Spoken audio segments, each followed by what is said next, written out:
When placing my late husband's ashes in the tomb, our son uncovered the obscured name on the other side of the headstone. There, unmistakably, was the name of his first love. I confronted my son, only for him to retort, "Mom, you're just a country woman who trapped Dad, a senior engineer, with obligations his whole life. You should count yourself lucky, now that they're both gone. Shouldn't you finally grant these star-crossed lovers their dying wish?" my granddaughter said regretfully.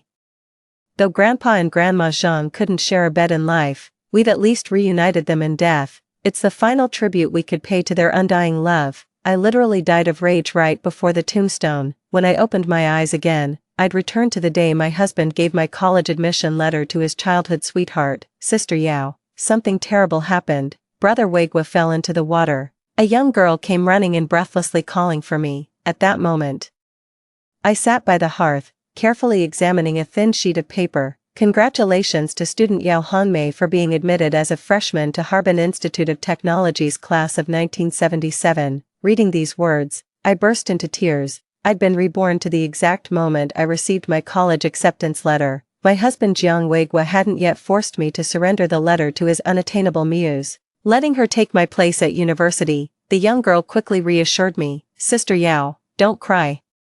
Brother Weigua is fine, he's already rescued Comrade Zhang. He sent me to tell you to bring some clothes." Wiping away my tears, I thanked the girl and carefully tucked the admission letter beneath the bedboards. Then I followed the girl to the riverside. A crowd had gathered along the bank, whispering and pointing. At the center stood two drenched figures locked in an embrace. The woman clung to the man's neck, weeping bitterly with tears streaming down her face. "Make way, Sister Yao's coming."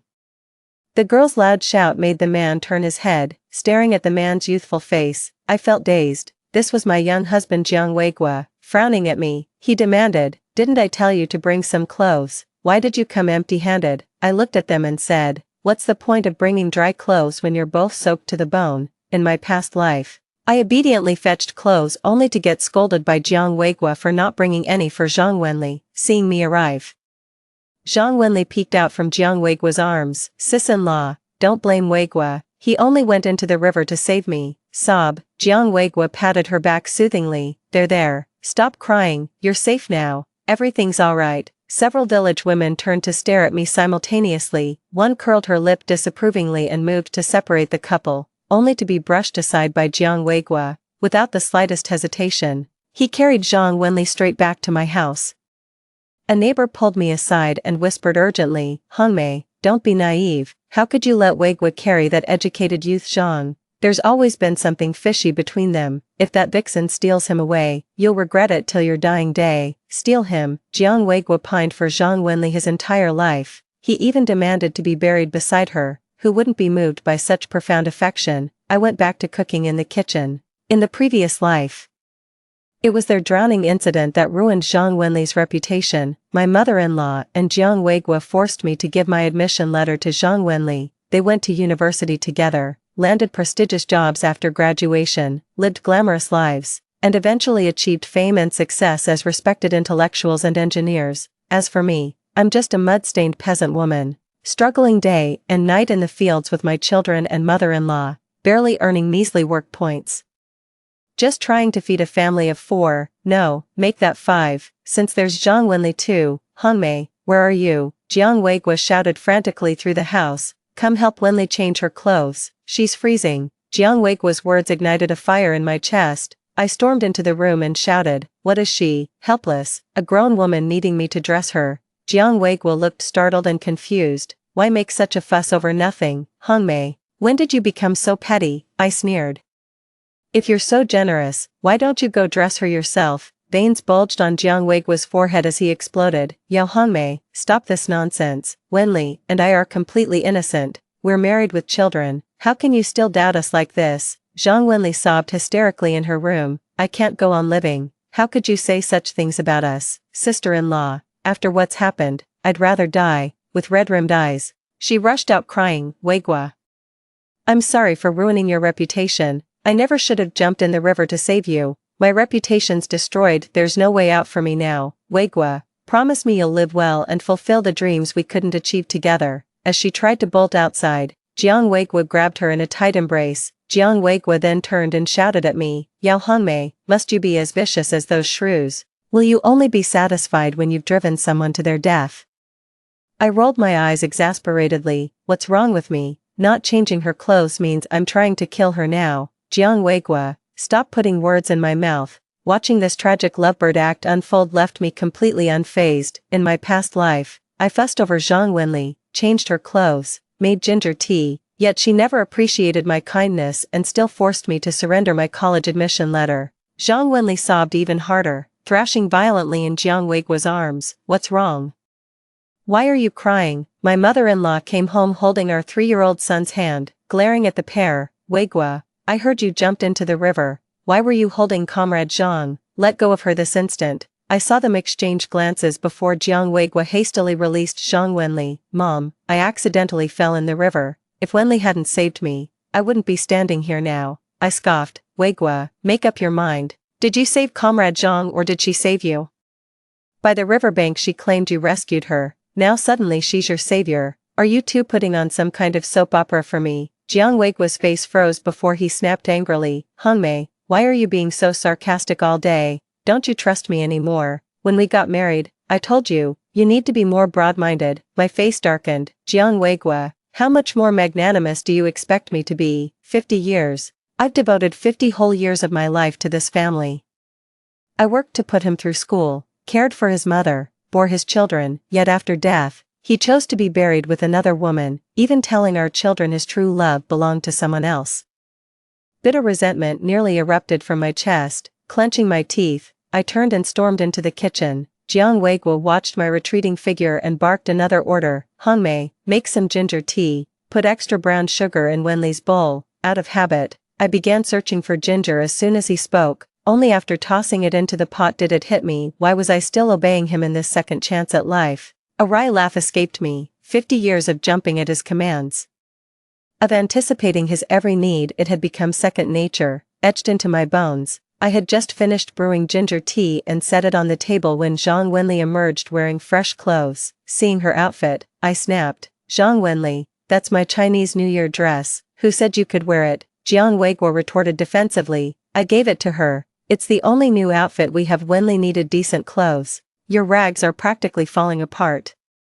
My first new dress in 4 years of marriage, gifted to another woman without hesitation. Jiang Weigua didn't even glance at me, frowning at the ginger tea on the table. Didn't I tell you to add more brown sugar? Why didn't you? This is too spicy for Wenli's taste. Go get some more brown sugar. Zhang Wenli gave me a timid look and tugged at Jiang Weigua's sleeve. It's alright, Weigua. We've already troubled sister-in-law enough today. Jiang Weigua softened his tone. Don't worry about it. She's just a country woman. Cooking and housework are all she's good for. Making ginger tea is nothing for her. Here, drink it while it's hot. Zhang Wenli shot me a smug look as she took the ginger tea from Jiang Weigua's hands. Jiang Weigua didn't even glance at me, just ordered, Hongmei, Wenli's clothes are still in the room. Go wash them while you're at it. Oh, is dinner ready? Wenli won't be eating at the youth camp tonight. She's staying here. So make something nice.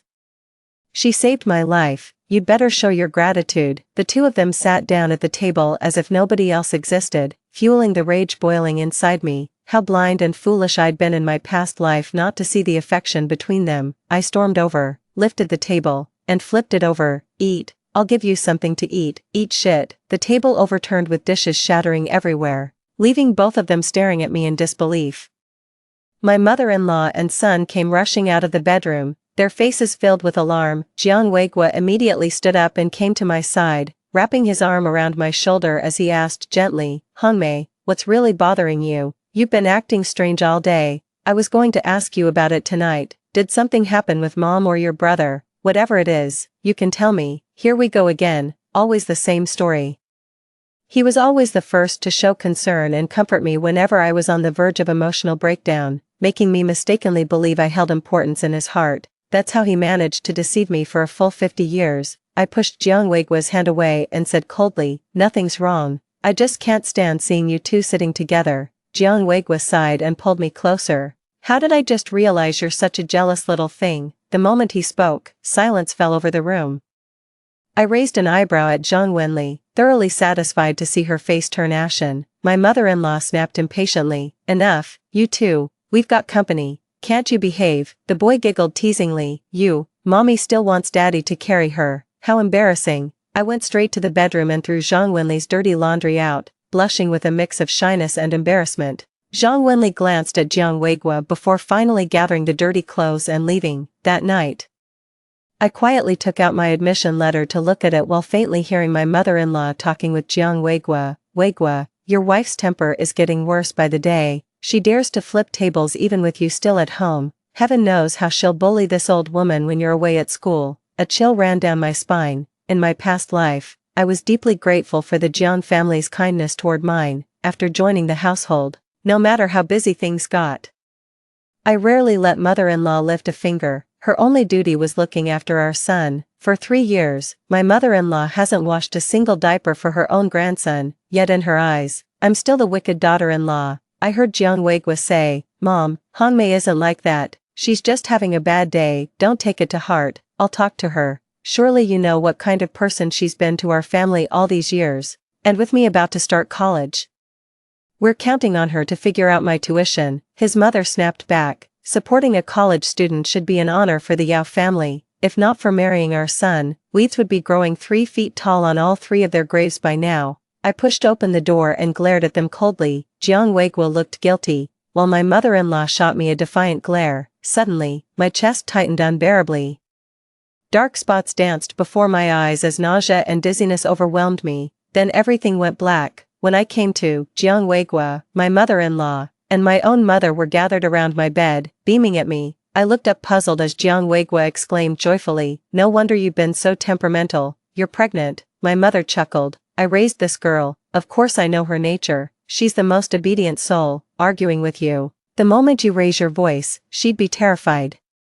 It's just the pregnancy making her act so impulsively. Jiang Weiguo laughed in relief. Thank goodness nothing serious happened, or Comrade Zhang would have held us accountable. I'm pregnant. It hit me like a thunderbolt. I'd completely forgotten. This must have been when I was pregnant with my second daughter. With a 3-year-old son already and another baby on the way, attending university seemed like an impossible dream. Staring down at my belly, I clenched my teeth remembering my daughter's betrayal in my past life. Good riddance to such an ungrateful wretch. My mother patted my head and said, Where did you hide your college acceptance letter? Hand it over. It's not like you'll be needing it anyway. Jiang Weiguo said to me gently, Hongmei, since you won't be needing this admission letter anymore, why not give it to Wenli? She's not as bright as you, failed the exam twice already. It'd be perfect for her. My heart sank instantly. No.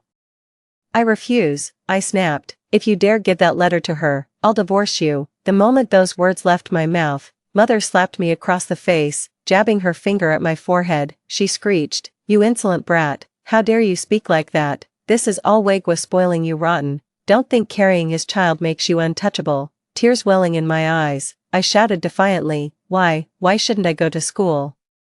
Why must I surrender my admission letter to someone else? My mother's voice boomed louder than mine as she screamed, Just because you're a woman, just because you're a mother, just because you're pregnant, look at yourself, who'd want you at university, you'd disgrace all womankind. Each word pierced through me like a dagger. Even now, 50 years later, my mother's words still cut me to the core. My past and present selves roared in unison. What's wrong with being a woman? With being a mother, with being pregnant? I earned my college admission through the national exams. I'll attend university proudly. I am proud of myself. I quietly counted my savings, 14 yuan and 58 fen, just enough for a train ticket. But what about the baby growing inside me? Before I could figure out a solution, I ran into Zhang Wenli in the fields, her face flushed with triumph as she swayed over and hissed, Yao Hongmei, did you really think Weiguo would ever fancy you? Wrong, he's always loved me. Why else would he give me your admission letter? You're just a pitiful worm, destined to rot in the countryside, hoeing fields, and playing the ignorant peasant wife forever. My heart plummeted. I dropped the sickle mid-swing and bolted homeward, gasping for breath. I tore through the house, flipping mattresses, rifling drawers, but the admission letter was nowhere to be found. I crumpled to the floor, mind adrift in numb despair. Outside, I could hear my mother talking to Jiang Weiguo. My daughter still hides things the same way she did as a child, always under the bedboards. Found it in one try. Jiang Weiguo sounded somewhat guilty. Mom, I gave the admission letter to Wenli. I'm afraid Hongmei will blame me. My mother dismissed it carelessly. That girl is just stubborn. What's the point of her going to college anyway? what decent job can a woman get? Could she even handle factory work? She'll just end up coming back to get married, she doesn't know how good she has it. Don't worry, if she blames you, just say I took it. During the worst years for my family, my grandfather and father were tortured to death one after another, leaving only my mother, my brother, and me. Later, my mother was about to take my brother and me to drown ourselves in the river. It was Jiang Weigua and his mother who saved our family. Their family had produced 2 revolutionary martyrs, and they used their martyr family status to protect us. After I married him, those troublemakers never harassed my family again. Our whole family was eternally grateful to him and followed his every word. I've already spent a lifetime repaying his kindness. Must I sacrifice another? I refuse to be anyone's daughter-in-law again, let alone remain the Jiang family's maid. Staying in this village would only mean retreading the same doomed path. I want to go to college. But my mother-in-law would never agree, and my own mother wouldn't support it either. Without their approval, the village chief wouldn't issue me the recommendation letter either. I might not even make it out of this village. The thought alone makes my chest tighten with frustration. Having returned from 50 years in the future, I've long forgotten what was on those college entrance exams. The knowledge I retained isn't even relevant for the tests, even if I retake the exam. I'm not confident I could get into university again. This time, I must go. With this thought, I slipped out into the night and made my way to the Educated Youth Outpost. The mass return of educated youth to cities hadn't begun yet. Those with connections had already gone back, leaving only those without any pull. I stood at the entrance of the Educated Youth Outpost, shouting Zhang Wenli's name at the top of my lungs. Zhang Wenli, hurry up and return my clothes, you shameless vixen. Did you really think cozying up to my man would get you a free outfit? My voice carried far, and soon everyone from the outpost came pouring out to watch the spectacle. Zhang Wenli's face flushed crimson as she lunged at me. You filthy liar, how dare you spread such nonsense? I'll rip that lying mouth right off your face. I dodged nimbly and kicked her squarely, yelling, what's this, guilty conscience? Tell me I'm wrong, didn't you cling to my man today?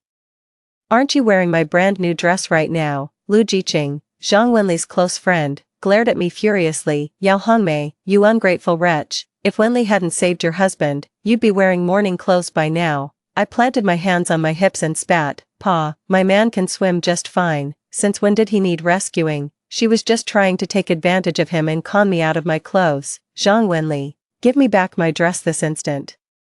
I lunged to tear the dress right off her body, embodying the quintessential village shrew to perfection. Sniveling, Zhang Wenli yanked off the dress and flung it at my feet. Take it, like I'd ever want your rags, I sneered. If you don't want him, why are you still wearing his clothes? Stay away from my man from now on. I know you've always had your eyes on him, we're married with children now, yet you're still clinging to him. Have you no shame? That's a lie, a complete lie. Zhang Wenli stamped her feet and burst into tears. Seizing the opportunity, I rushed into the Educated Youth dormitory, searched Zhang Wenli's bunk, and finally retrieved my admission notice. Clutching the admission letter, I walked out with Zhang Wenli trailing behind. She lunged to snatch it, so I raised it threateningly as if to tear it apart. Try taking it and I'll rip this to shreds. The other educated youths kept calling me a thief. I stared coldly at Zhang Wenli. They're all accusing me of theft. Dare you tell them what I'm actually holding? Would you publicly admit this belongs to you? Zhang Wenli bit her lip and remained silent. She didn't dare. If the others found out and reported her, her university dreams would be over. Seeing her like this, I sneered and walked away. Zhang Wenli, what's mine stays mine, you can't take it. In the dead of night, I heard frantic banging on the door. A woman's voice cried urgently, Jiang Weigua, get up now.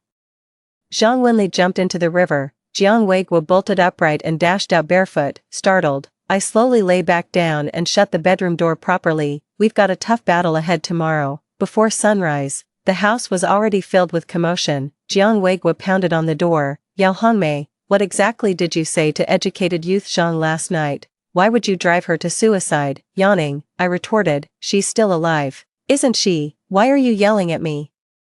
All this drama about dying, maybe she's just ashamed because I exposed her dirty little secret. Jiang Weigua stared at me in shock. Hongmei, I thought you were different from other village women. You're supposed to be educated, cultured, a progressive young woman. How could you become so vulgar and shrewish? Crossing my arms and leaning against the doorframe, I shot back, that's right, this is who I am. Too late for regrets now. We've been married 4 years. My mother-in-law slapped her thighs in outrage. Good heavens, what decent wife dares speak to her husband like this? Such disgrace for our family. The brigade leader entered with a stern face. Zhang Jiqing is still in the infirmary. Claims your Hanmei drove her to jump into the river. The educated youth are making quite a scene. You'd better think carefully about how to answer for this. Cutting Jiang Weiguo off, I retorted, Brigade leader, I never pressured her. I just went to reclaim my clothes. Whatever suicidal nonsense she pulls is her own business. Jiang Weiguo remained silent, fixing me with that disappointed stare. Seeing that familiar look again sent a tremor through me, and I instinctively lowered my head. In my past life, whenever he looked at me like that, I'd instantly feel guilty and lower my voice, anxiously wondering if I'd done something wrong to upset or disappoint him. But now, I shouldn't hold any expectations for him anymore. I looked up at the captain and said, Captain, she's the one making all this fuss. You should ask her what this tantrum is about. What does she actually want? The captain sighed, turned away with his hands behind his back, and said, Let Weiguo explain it to you. Jiang Weiguo said unhappily, Wenli hasn't said anything. But Lu Jiqing claims you've ruined her reputation and must make it up to her. I stayed silent, waiting for him to continue. Lu Jiqing insists you voluntarily give your admission letter to Wenli so she can attend school. I chuckled. What's next? Should I also compensate her with tuition money? Jiang Weiguo's tone softened. I'm glad you see reason. I know pregnancy makes you prone to overthinking, which is why I gave your letter to Wenli without telling you. Who knew you'd take it back? As for money, she's only asking for 200 yuan. What, 200 yuan? Where would our family get that kind of money? Go tell Zhang Jiqing we don't have it. Before I could speak, my mother-in-law started shouting. Jiang Weiguo looked at his mother helplessly. Mom, this isn't the time to make trouble. The mother-in-law retorted angrily. Make trouble? She's just trying to extort money. What does her life or death drama have to do with us? At most, we'll just give her the admission notice. Apparently everyone knew Jiang Weiguo had given the admission notice to Zhang Wenli. I was the only one kept in the dark. Jiang Weiguo countered, Mom, Wenli's family isn't well off. After all these years working in the countryside, she hasn't saved a penny. You can't expect her to go to college empty-handed. The mother-in-law muttered, That's her problem. Watching Jiang Weiguo and his mother casually decide to hand my admission letter to Zhang Wenli again in just a few words.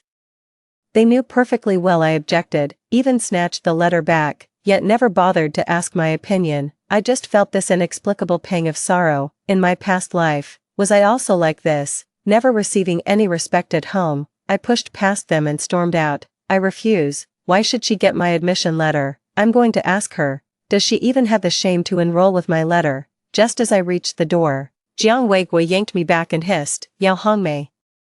Won't you be satisfied until you've driven her to her grave? I shot back. What did I do? I just went to retrieve my clothes and my admission letter. Since when does that count as pressuring her? Jiang Weiguo said impatiently, Those things you said at the youth camp, barging in to search her belongings, you've completely ruined her reputation. What more do you want? Every word I said was true. I shook off his grip. Fine, it was me. I'm the one who ruined her reputation. Happy now? Jiang Weiguo suddenly raised his voice. I turned with a light laugh. Fine then. Since you're the one who ruined her reputation, you fix it. My mother-in-law scowled. Hanmei, what nonsense are you saying? Aren't your husband's affairs your own? If you keep this up, I'll have to speak with your mother about how she raised such a selfish daughter. She didn't need to go looking. My mother had already arrived. After some discussion, they settled on giving Zhang Wenli 50 yuan along with my admission notice. My mother sweet-talked my mother-in-law and Jiang Weiguo while shooting me daggers with her eyes. I could already predict she'd drag me into the bedroom later to lecture me about never forgetting Jiang Weiguo's past kindness to our Yao family. Through tears, I pleaded with Mom. I know our family owes everything to the Jiangs. All these years I've tried to repay them. We even funded Jiang Weiguo's college education. Mom, I want to go to university too. Can't you support me just this once? Once I graduate and start earning money, I'll repay the Jiang family properly. In my past life,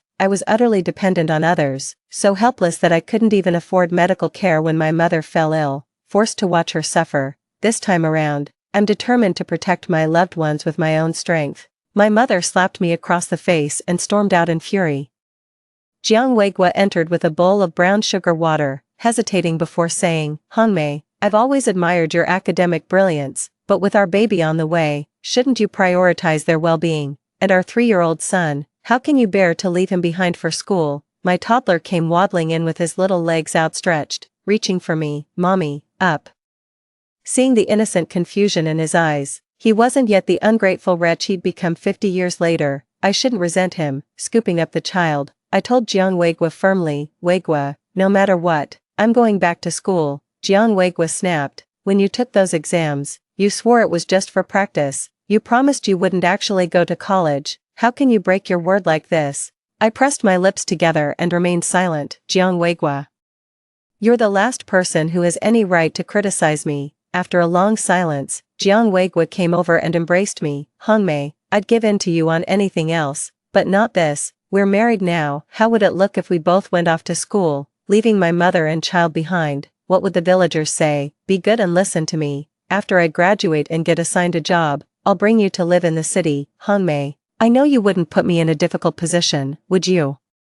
You've always been so good to me. Don't worry, I'll never forget your kindness. Just take care of things at home for me, and I promise I'll never leave you. Now give me that admission letter. I looked up at him with a wry smile. Jiang Weigua seemed true to his word. In our past life, he did stay by my side until his dying day, yet he loved Zhang Wenli his entire life too. I spoke up, Weigua, how about I go to college while you stay home with the kids and tend the fields?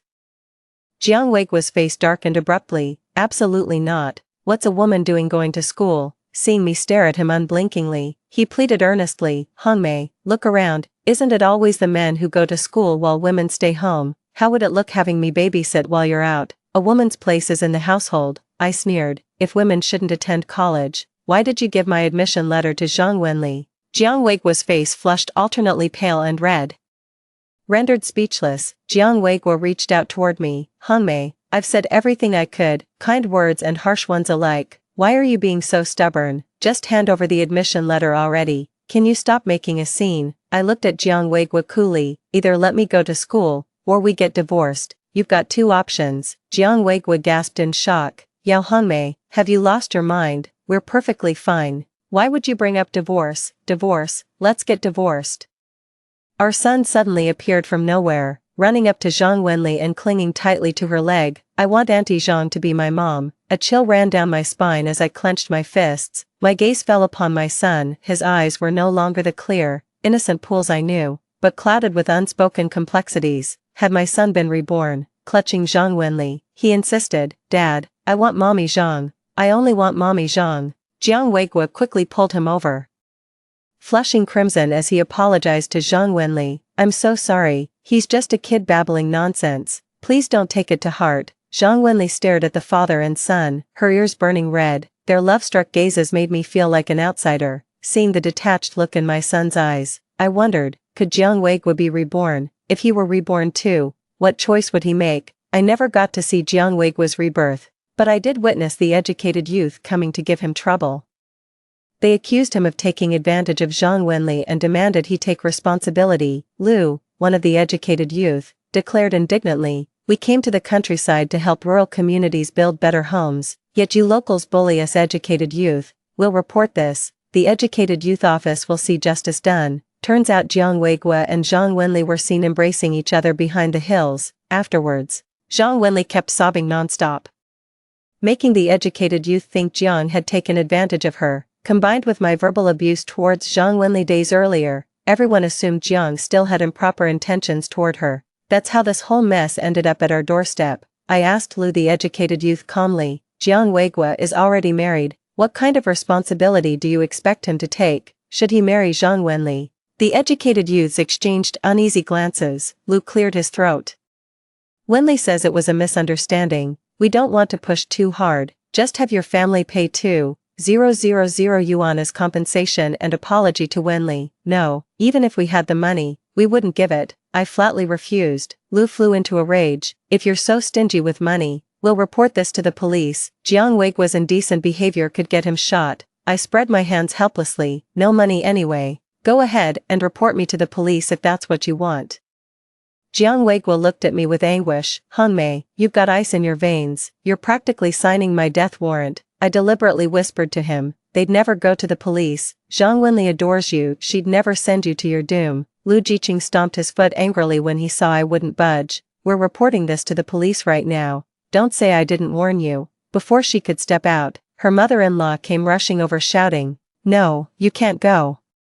"Absolutely not." She slapped me across the face and yelled, "Yao Hongmei, you ungrateful wretch, if our Jiang family hadn't saved you back then, you'd be dead by now, and now you dare try to harm my son, you poisonous woman." Dodging her slap, I protested, "Mom, you're blaming the wrong person, it's Weigua who got caught misbehaving. This has nothing to do with me." Furious, my mother-in-law snapped, "Of course it does. They're demanding money, hurry up and pay them." I told them I had no money, but my mother-in-law insisted I ask my own mother for funds. Taking a deep breath, I flat out refused. When I married into this family, my mother nearly bankrupted herself giving me a dowry totaling almost 1,000 yuan. Without that money, Jiang Weigua and his mother would have starved. There's no way Jiang Weigua could have finished high school and taken the college entrance exams otherwise. When I refused, Jiang Weigua gave me a wounded look before lowering his head. "Go report me to the police then." "No, Brother Weigua." Zhang Wenli suddenly appeared at the doorway, her face strained with restraint as she explained to the crowd, "I twisted my ankle in the mountains, and Brother Weigua was just helping me. He didn't take advantage of me. You've all misunderstood." With that, she limped away, sobbing. Jiang Weigua wanted to chase after her, reaching out only to pull back his hand. He crouched on the ground, burying his face in his hands as he wept. A sharp pain shot through my calf. Looking down, I saw my son kicking me, his face twisted with anger as he shouted, "You're evil, evil." Zhang Wenli's reputation had indeed been ruined. Local hoodlums cornered her in secluded spots, trying to take advantage of her. Fortunately, Jiang Weigua arrived just in time and drove the thugs away. Zhang Wenli coldly told Jiang Weigua to stay away from her. She was now a woman with a ruined reputation. While he was about to become a college student with boundless prospects, tears streaming down her face, she said, "Brother Weigua, we've ended up on different paths after all, like two parallel lines that will never meet. I wish you great success and a bright future. Forget about me. That man just now said he doesn't care about my tarnished name. He's willing to marry me. I'm going to marry him." Jiang Weigua pulled her into a tight embrace and kissed her fiercely. "No, I won't allow it." The local hoodlum, his gang, and I had been watching from the sidelines. Just as their kiss grew impassioned, we stepped forward. My mother and mother-in-law knelt begging me not to divorce Jiang Weigua. If I gave Zhang Wenli my college admission letter, she'd marry that local hoodlum and never see Jiang Weigua again. But I didn't trust her promise. In my past life when she took my admission letter, she'd sworn the same thing about cutting ties with Jiang Weigua. Yet they kept seeing each other secretly for decades. My mother slapped me repeatedly, shouting, "I never knew you were so wild at heart. You're a mother now, yet all you think about is running away. If you leave, what will become of this family? Weigua is such a good man. Where else would you find someone like him if you let him slip away? Hongmei, listen to your mother. I'd only want what's best for you. Stop this nonsense and think of the baby in your womb." Truth be told, there was no need to deliberate any longer. I could already feel the waves of cramping in my belly. The herbs I'd gathered in the mountains were finally taking effect. My son stared at me with mixed emotions as blood pooled at my feet, to which I responded with a bloody grin. This time, nothing could chain my steps. I finally divorced Jiang Weigua. Amid my mother's sighs, I was brought back home. 2 weeks later, clutching my hard-saved $14.58 with a simple bag slung over my shoulder, I boarded the train. Not a single soul came to see me off when I left. The bitter wind howled, but my steps burned with determination. This path I walked alone, yet without regret, and just like that, a decade passed. 10 years later, I returned to my hometown with armed plainclothes officers constantly on alert by my side. Upon entering university, I skipped regular coursework and instead transcribed knowledge from my past life memories to submit to professors. During those 10 years, I helped our nation avoid industrial missteps from my previous life, pioneering advanced steelmaking techniques, improving paint formulations, and developing next-generation CNC machine tools. These items were once part of Jiang Weigua's research projects. Kept in his study, I'd occasionally browse through them while cleaning. Over my 50-year career, I've witnessed China's industrial boom firsthand. By documenting its trajectory, I provided researchers with clear direction, and their progress has been remarkable. I became the nation's youngest researcher with the most extensive R&D achievements. Recognized as one of China's most vital scientific minds, I saw Jiang Weigua again. I thought he'd become a technician like in his previous life. To my surprise, he ended up as a farmer and had 2 more children, turns out. Before marrying Zhang Wenli, her family demanded a 200 yuan bride price, snatched his college admission letter, and gave it to Zhang's brother. If he refuses, we'll report Jiang Weigua for committing hooliganism. Jiang Weigua had planned to retake the exam the following year, but household chores consumed him, leaving no time for proper studying. Year after year he intended to take the college entrance exams, only to be thwarted by Zhang Wenli's constant interference until he aged out of eligibility. The couple became permanently rooted in rural life. As for my son, at such a tender age he had to work in the fields, do household chores, and look after younger children. When he saw me again, he shyly wiped his hands and looked up at me. "Mom, you're amazing. When I saw your name in the news, I couldn't believe someone so accomplished was my mother. Are you here to take me away?"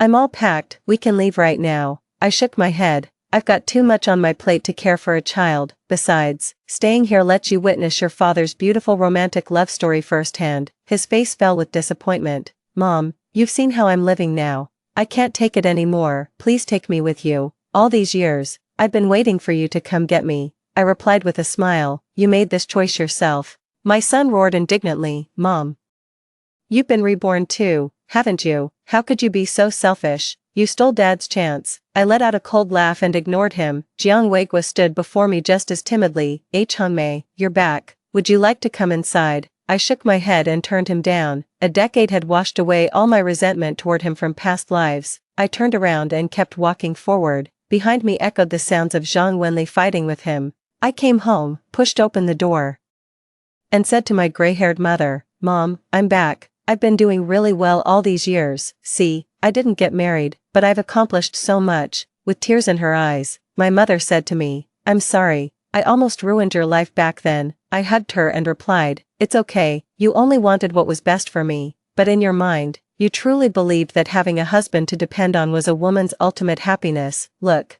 Mom, we women can be our own pillars of strength.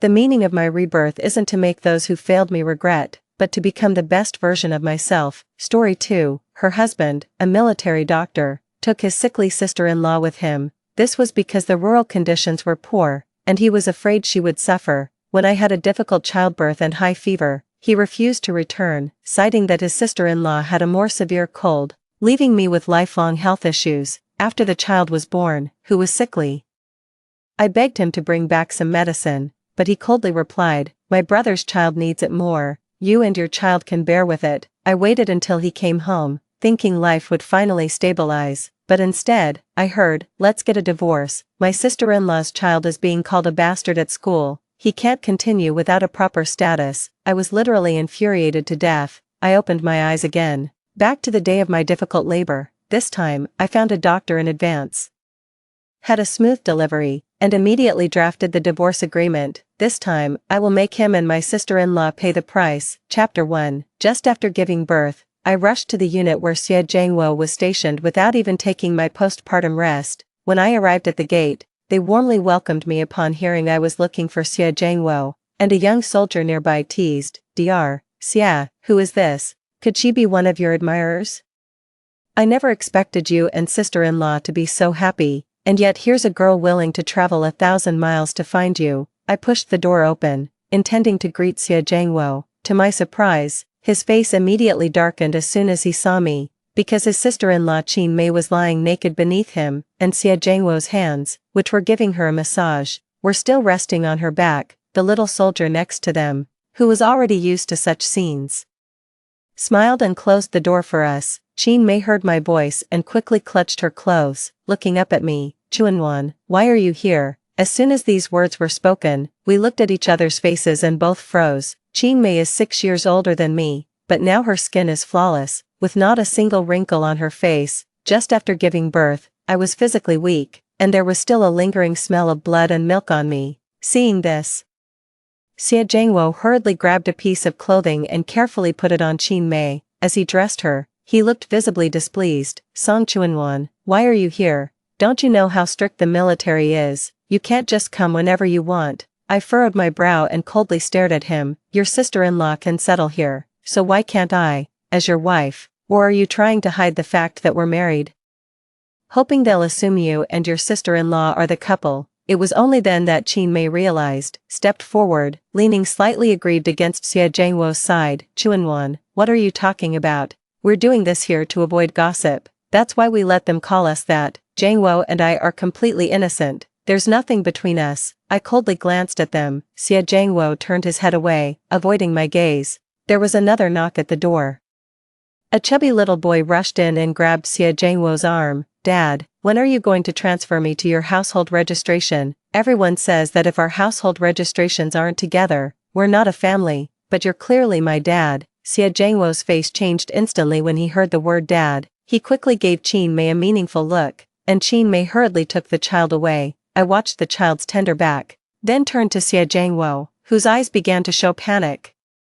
Impressive, Xie Zhangwo, not caring about your own child, rushing to be a father to someone else's. He avoided my gaze, looking at my flat stomach. You had the baby. I've been too busy lately to come back and see you. How could you? Just come over right after giving birth. I ignored him, took 2 steps back, and coldly stared at him. Xie Zhangwo seemed to suddenly realize something and forced a smile as he approached. Chuanwan, what do kids know? They're just saying random things. Besides, he's my elder brother's child, and my brother and I are as close as real brothers. It's not wrong for him to call me dad. If you're willing, you can also transfer Tianci to our household registration. Chapter 2. I chuckled, finding Xie Zhangwo's words utterly absurd, but he's not saying this for the first time. 3 years ago, Xie Zhangwo's older brother passed away unexpectedly, under his mother-in-law's matchmaking.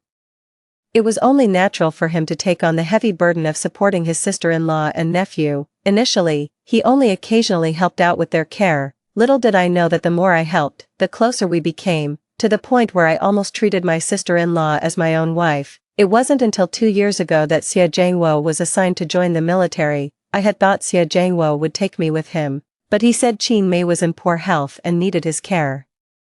So he left quietly with her, leaving me to care for my elderly mother-in-law alone. He promised to visit me every year before he left, and I believed him. The first year, he did come back once. After that, no matter how many letters I wrote or inquiries I made, there was no further news from him. Not even a penny of allowance or grain was sent, only leaving behind the words, "The team is tight, and nothing can be allocated." I said I wanted to go to him, but he flatly refused. It's dangerous to follow the army, and it's not suitable for women to get involved. Naively, I thought he was considering my well-being and felt that being a military doctor was an unparalleled honor. As his wife, I couldn't add to his troubles, so I gradually stopped bothering him. When I had a difficult labor, the village doctor was helpless and said only Xie Zhangwo could save me. I sent someone to deliver a message to him in a hurry, but he replied with, "My sister-in-law has a fever. I can't leave." After the child was born, I developed a chronic illness. Upon returning from his military service, the first thing he did was not to visit, but to file for divorce. He did so because he said he couldn't let Xie Tianci grow up without a father, branded as a bastard. I find it laughable. During all these years Qin Mei was with him in the military, everyone assumed she was Mrs. Xia. My child and I are nothing more than unwanted burdens. Just as I was about to say something, a loud crash came from outside the door. Xie Tianci burst in like a cannonball, slamming me into the fireplace. My back slammed hard against the stove, and the scorching metal pressed against my arm. I let out a muffled groan as I watched my skin peel off layer by layer. "You filthy woman, what are you doing here? Are you here to steal my dad from me?" Xie Tianci yelled at me. "You're just a disgusting country bumpkin. It's revolting just looking at you." He spoke rapidly, still with a standard Mandarin accent. Qin Mei quickly stepped forward, gently coaxing him. "Tianci, speak to her in your local dialect. She doesn't understand Mandarin." I looked down at Xie Tianci and smiled. "Who are you calling a bitch? Who taught you that?" He was clearly stunned. "No one in our village speaks Mandarin, and I learned it word by word from TV dramas just to get closer to Xie Zhangwo. My arm is blistered and numb with pain." Xie Zhangwo stood far away and tossed over a piece of gauze. "Chuanwan, don't take it to heart. He's just a child. For your injury, just rinse it with cold water." I glared at him intensely. "You're a doctor. You know this burn could get infected if not treated, yet you're telling me to bandage it myself." He gave me an impatient look. "If you hadn't rushed over here on your own, this wouldn't have happened, would it? Once you've taken care of your wound, go back," he added.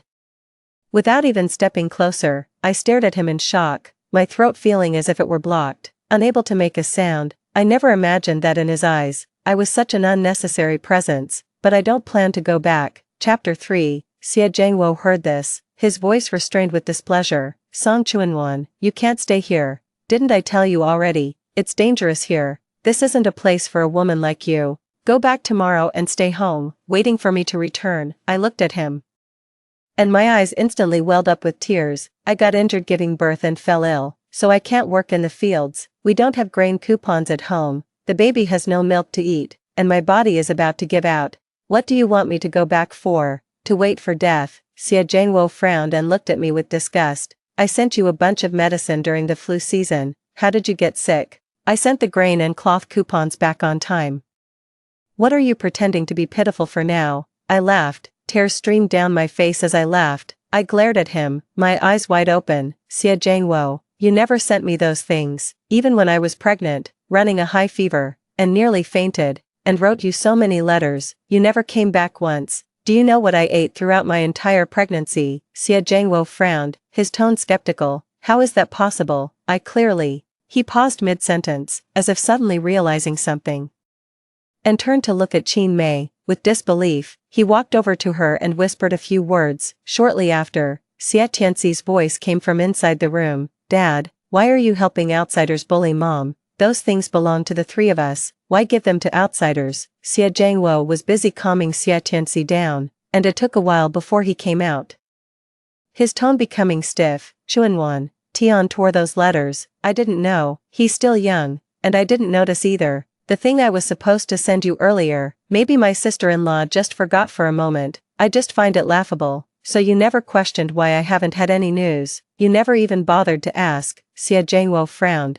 looking completely justified. How was I supposed to know what was going on with you? I thought you just didn't want to write to me. Besides, sister-in-law spent those things on me. Why are you getting so upset now? I clenched my teeth and couldn't speak. Perhaps my expression was too grim, because Xie Zhengwo came up and held my hand. Chuanwan, don't be like this. I'll go to the mailroom myself from now on, and I'll keep up with how you and the kids are doing. Don't be upset. Since you've been feeling unwell lately, stay here a few more days, and I'll help you recuperate. Go back once you're fully recovered.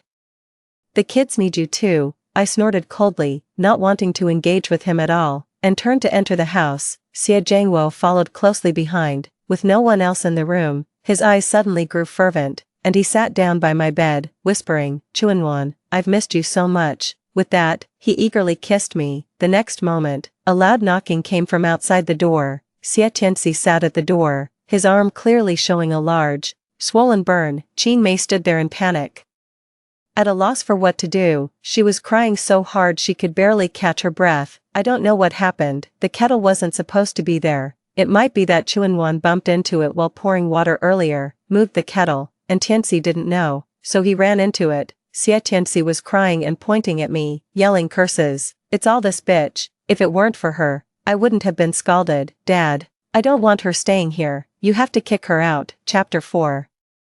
Xie Zhengwo's expression clearly showed his impatience, his eyes growing colder. Chuanwan, you can stay here if you want, but why are you messing with things? Don't you know that a child's skin is delicate? What if it leaves a scar after being scalded? I frowned. Xie Zhengwo, I didn't even touch it just now. Before I could finish speaking, Xie Zhengwo impatiently bumped into me and walked towards Xie Tianxi. My arm, which was still recovering from a burn, hit the wall behind me, and a sharp pain surged from deep within my nerves. Xie Zhengwo didn't even glance at me, only coldly saying, Song Chuanwan, your arrival has disrupted the harmony here. Can't you tell? Tianxi has been extremely irritable these past 2 days. I've never seen him like this before. I stared at him, my throat tightening. Are you trying to get rid of me? He didn't answer, just silently looked away, as if in tacit agreement. After a long time, I finally spoke. I'm not leaving. You're my husband.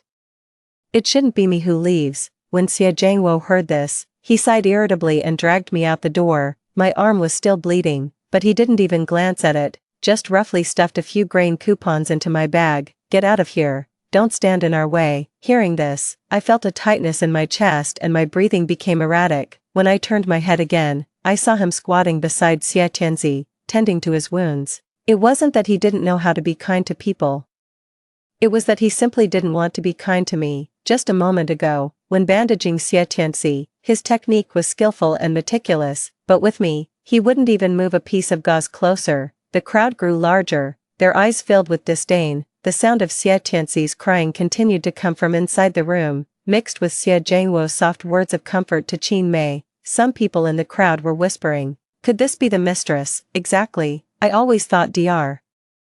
Xie seemed upright and not the type to have an affair. This woman has no shame, probably eager to be the one to destroy someone else's family. I hadn't even had a chance to refute when the door suddenly opened. Xie Zhengwo stood at the door, his eyes cold. "Song Chuanwan, get out of here right now. Don't embarrass yourself any further." Even Qin Mei spoke up, holding Xie Tianxi in her arms, her voice gentle. "Chuanwan, Tianxi will be fine, even if you left such a big scar on him.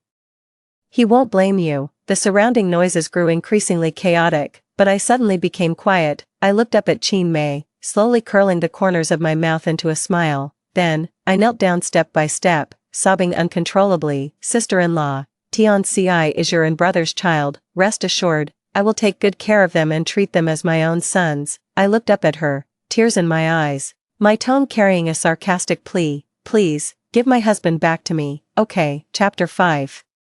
The surrounding people fell silent upon hearing my call of husband. They all turned to look at Xie Zhengwo, their eyes filled with confusion and suspicion. "Wait, she just called Qin Mei big sister-in-law. What's that relationship? I'm from the same village as Dr. Xie. I also remember Dr. Xie's wife being surnamed Song, not Qin, right? I thought I was mistaken before, but is there really something going on?" Various whispers entered Xie Zhengwo's ears, his face darkened.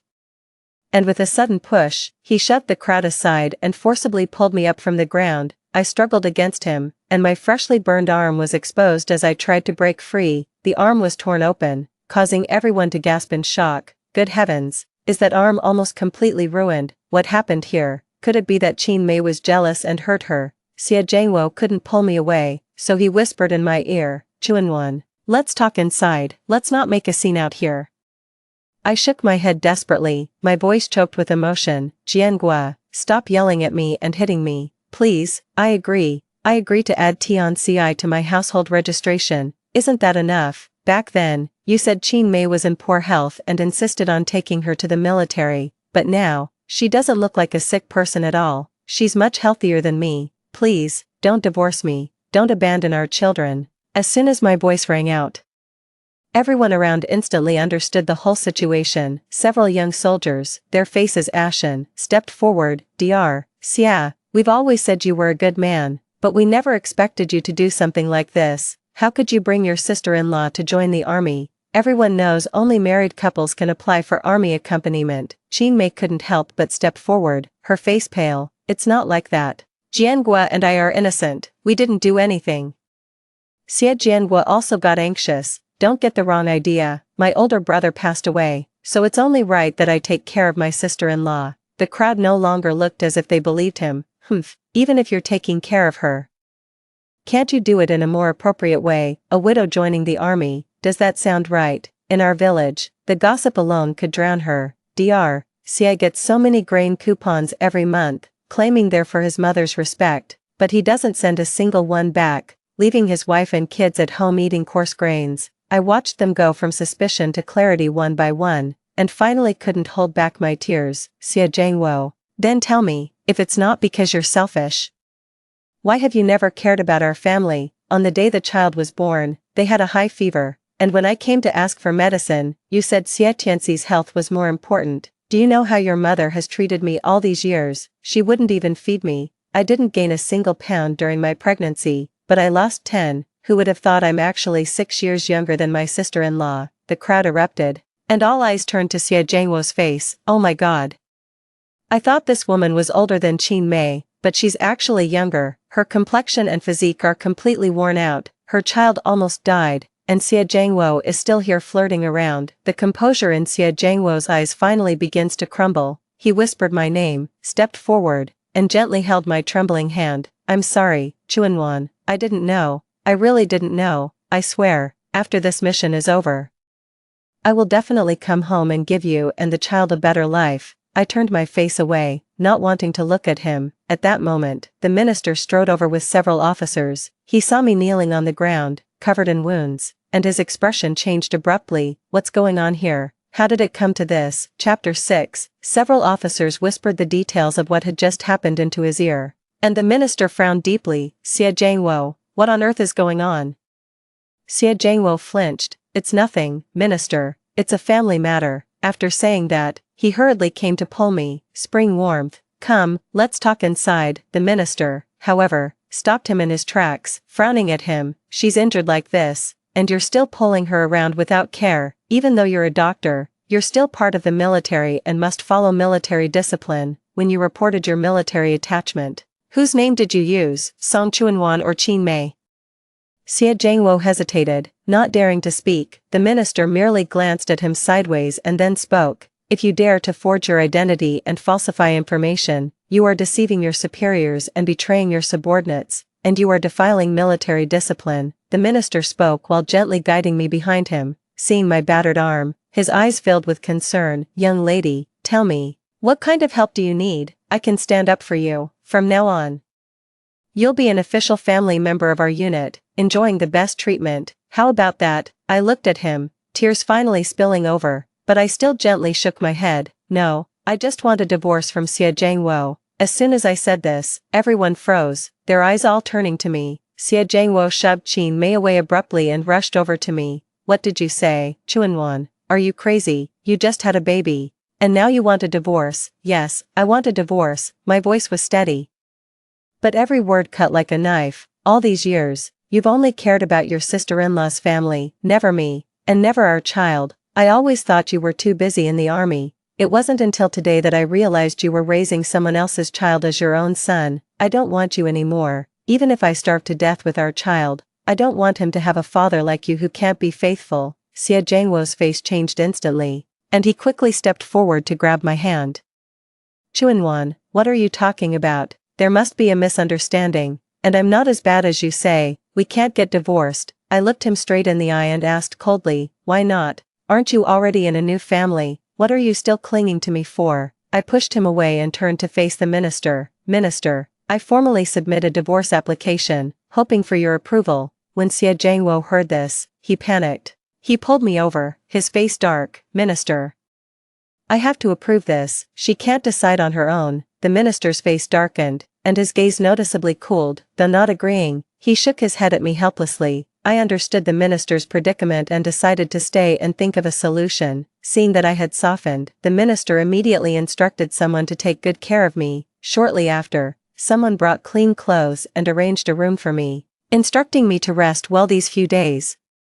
I had planned to leave as soon as I thought of a way to divorce, but I didn't expect Xie Jiangwo to hold me back and not let me go. He followed me into the room and spoke in a hushed voice. Spring is warm, let's not get divorced. Okay, I can't live without you. Besides, we already have a child. I don't want him to grow up without a father from birth. I looked at him, sneering. Fine. Then ask your sister-in-law to move out and stop living together. Chapter 7. Xie Jiangwo's face suddenly changed, his tone showing a hint of impatience. Where can a woman like her go? How can she survive with her poor health? Besides, Tianci is timid. How will he get by at school without a father? I looked at him, my eyes as cold as ice. You care so much about them, so why have you never cared about me? Do you know how your mother has been treating me these past 3 years? The day before I got pregnant, she forced me to carry water from the mountain to bathe. I walked back and forth over a dozen times, fell so many times that I was covered in bruises and couldn't even stand up, yet she still called me a useless. Xie Jiangwo, when you take care of someone else's son, have you ever thought about how your own wife is suffering, how your child is sick? Xie Jiangwo opened his mouth as if to say something. Finally, he remained silent, lowered his head, and let out a long sigh. The room was eerily quiet. So much so that the rustling of the wind through the branches outside was clearly audible. Xie Jiangwo was still sighing, his lips slightly moving, but he couldn't seem to find the words to speak. I suddenly spoke up. You won't agree to the divorce, will you? I turned around, my face no longer showing any pleading. But I don't need you to sign it either. He froze. I slowly pulled out a piece of paper from under the pillow and unfolded it deliberately. That's the complaint I prepared. Written carefully and clearly, it doesn't matter if you refuse to sign the divorce agreement. I've already written a letter of complaint and am ready to send it to the military supervisory department. I looked at him and said, word by word, you unilaterally altered the military records. Reporting your widowed sister-in-law as your spouse, this matter, if anyone investigates, is not a small issue. Xie Zhengwo's face turned pale instantly, and his voice lowered. Are you threatening me? I smiled, and at that moment, I even felt at ease, not a threat, but a reminder. I've finally learned not to expect you to have a change of heart, so here's a choice for you. Choose between saving face or getting a divorce and returning everything that belongs to me.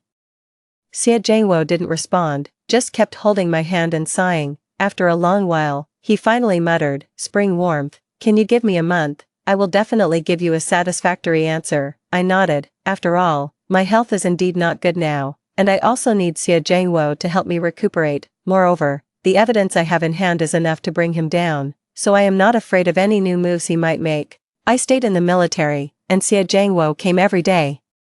He tried to gauge my intentions, not wanting a divorce, but I was firm each time. If he said he didn't want a divorce, I made him send his sister-in-law away. After a few such exchanges, Xie Zhengwo seemed to grow impatient, and his initial reluctance to divorce began to waver, but I still insisted on not wanting a divorce. But since the day I brought up the divorce, the atmosphere in the unit has changed.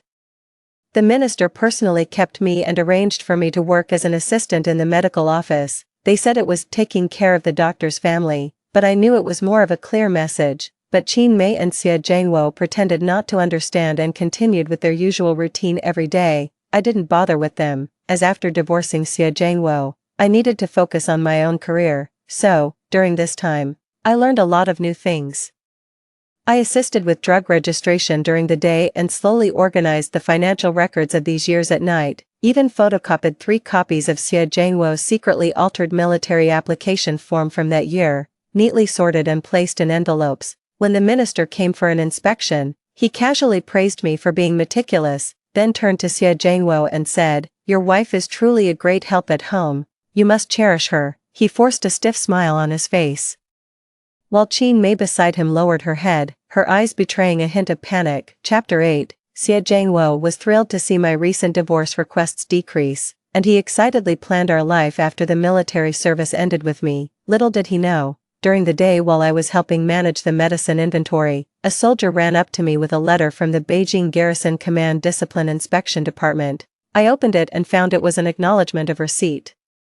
The issues you reported, including falsification of military dependence information, misuse of military resources, and failure to fulfill the duty of supporting military dependents, have been received. A formal investigation will be launched after verification. Thank you for your cooperation and trust. I folded the letter and tucked it into a book behind the medicine cabinet. From this moment on, Xie Zhengwo's real good days are over. Before Xie Zhengwo's scandal broke, Qin Mei got into trouble first. I was organizing the medicine cabinet in the clinic when someone came running in, gasping for breath and speaking excitedly. Chuanwan, come out quickly, Dr. Xia has gone mad, he's hitting people. I frowned and put down what I was holding. Stepping outside, he saw Xie Zhengwo rushing into the military living quarters, his face ashen, his eyes on the verge of collapse. He kicked open Qin Mei's door with a single forceful motion. Inside, a logistics soldier in a military uniform hadn't even reacted yet when he was knocked down with a single punch. Qin Mei was only wearing a half-loose nightgown, her face lightly made up, and in her hand, she clutched the bracelet Xie Zhengwo had begged for her. She panicked and cried, rushing to stop Xie Zhengwo. Zhengwo, listen to me, it's not what you think, not what I think. Xie Zhengwo seemed crazed, his voice tearing. I even lost my wife for you. And you've been with someone else all along. He roared like a beast, his eyes bloodshot, his fingers trembling. You said you were unwell and wanted me to take you with me to the army. You said you were afraid of being bullied by the villagers and that no one would take care of Tianci. And yet, you were sleeping with another man in my house. Do you even deserve my older brother? I stood at the edge of the crowd, quietly observing. Not saying a word, someone recognized me and whispered, Chuanwan, aren't you going to go in and take a look? I smiled and shook my head. Xie Zhengwo arrived the next morning. He stood at the door of the clinic, unshaven and with a vacant look in his eyes. He looked at me, his voice hoarse. Chuanwan, I was wrong. Now I realize that you are the most important. That bitch Qin Mei has been deceiving me all along. She even used the grain coupons I gave you to support another man. I didn't look at him and continued counting the medicine inventory. Didn't you say she was my elder brother's widow, and I had to take care of her for him? Didn't you say she would definitely not take your things? He was speechless, remaining silent for a long time before speaking. She deceived me. I really didn't know about her and others. What's the difference between you and her? You've been deceiving me all along. I looked up at him, my eyes as calm as a still pond. Did you really think I wouldn't notice the unusual relationship between you and Qin Mei? Did you really think I would believe you were innocent when you brought her along on the military mission? Back then, I was foolish. I still loved you, so I chose to deceive myself into believing in you. No longer in love now. His voice trembled. I chuckled softly. Xie Zhangwo, every action of yours has been pushing me away. He fell to his knees with a thud. Chuanwan, please, don't leave me.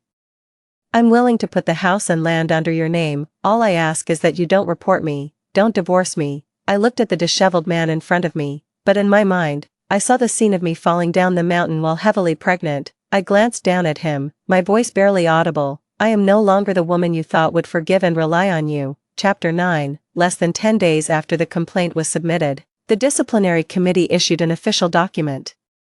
Xie Zhangwo was dismissed from military service, stripped of his military doctor qualification, and permanently barred from employment due to issues such as tampering with military dependents' records, misusing supplies, and falsifying military deployment information. Qin Mei was also sent back to her hometown, and the originally claimed caring for a widow turned into keeping a sister-in-law as a concubine. Those colleagues who had privately supported him now turned away and said nothing more. And Xie Tianxi also lost all face due to Qin Mei's affair. Now he dares not go out, and every day he rants like a madman, insisting he is not a bastard and has a father. That no longer concerns me. After Xie Zhangwo was detained, the minister approved my divorce application. The speed of the process even took me by surprise. I officially divorced, left the military district, and took the children with me. On the day I left, many people came to see me off, including the young soldier who had stood up for me. He handed me a letter. It's from the Military Commission's Garrison Department. They've read your work report and recommendation letter, and they're willing to invite you to join the medical logistics team. I was stunned for a moment, took the letter, and my spirits soared. Arrived in the capital, busy but fulfilling work. The child is receiving systematic treatment, and their health is gradually improving. I rented a place and started a new life with the money I earned myself. The child is slowly learning to speak and has started calling me mom. He is no longer the malnourished, pitiful child from his previous life. In this life, I've fattened him up, and by the age of 3, he could recite the 300 Tang poems. In my 4th year in the capital, I took my child to the hospital for a follow-up appointment. As I stepped out the door, a military vehicle from the district was parked nearby. It was my current direct supervisor who personally came to pick me up. He has always been very kind to me. It's not a passionate pursuit, but a patient waiting. He smiled and waved at me, holding the gifts he bought for me and little bow. As I was adjusting my child's scarf, ready to approach him, I heard a hoarse shout from behind me. Spring warmth. I didn't move, nor did I stop my steps, until the voice sounded again. This time with hoarseness and pleading. Song Chuanwan, wait for me. It's me. Xie Zhangwo. I turned around. Xie Zhangwo was wearing an old military coat that had faded from countless washes, his face no longer bearing the former vigor, only exhaustion and weariness. He had lost a lot of weight, and the dark circles under his eyes showed years of poor sleep. He approached me cautiously, his voice trembling. Chuanwan, I'm out of prison. I've thought a lot during these years in jail. I was wrong. Are you doing well now? I glanced at him, my tone cold and steady. Dr. Xie.